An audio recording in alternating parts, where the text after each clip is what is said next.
అందరికీ నమస్కారం.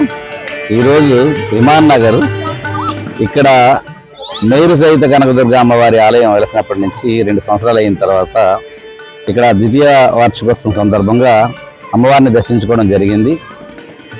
విజయవాడ కనకదుర్గ అమ్మవారికి ఏమాత్రం తీసుకునే విధంగా మా మాణిక్యం గారు వరలక్ష్మి దంపతులు ఇక్కడ వారి సొంత స్థలంలో అమ్మవారిని విగ్రహ ప్రతిష్ఠ చేయడం, ఆ రోజు కూడా మేము ఇక్కడికి రావడం, మా దంపతులు చేసుకోవడం, ఆ రోజు విగ్రహం చూసిన తర్వాత ఎంతో పులకరించిపోయి మరి కనకదుర్గ అమ్మవారి ఆలయం అంతా దేదీప్యమానంగా ఇక్కడ కూడా వైభవంతో జరుగుతుంది, ప్రాబల్యం కూడా జరుగుతుంది, ప్రాచుర్యం జరుగుతుందని చెప్పి ప్రగాఢంగా ఆ రోజు నమ్మడం జరిగింది.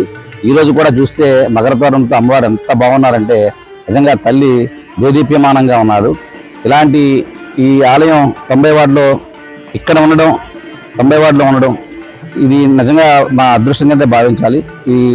ఈ రకంగా అభివృద్ధి చేస్తున్న మన మారింగ్ గారికి, వరలక్ష్మి గారికి, అదేవిధంగా శ్రీని గారికి, కన్యాసరావు గారు, సునీత గారు, వీరందరికీ అంటే మొత్తం మహిళలందరికీ, సేవకులందరికీ కూడా, ఎందుకంటే ఏదైనా చిన్న పని కావాలన్నా ఇక్కడ అందరూ కూడా కలిసికట్టుగా వచ్చి నన్ను అడిగి వాళ్ళు పనిచేసి సాధించుకోవడం, ఐకమత్యానికి ప్రతీకగా మరి ఈ అమ్మవారి ఆలయం కూడా నిర్మించడం అనేది నిజంగా 90 వార్డు చేసుకున్న అదృష్టం అని చెప్పాలి.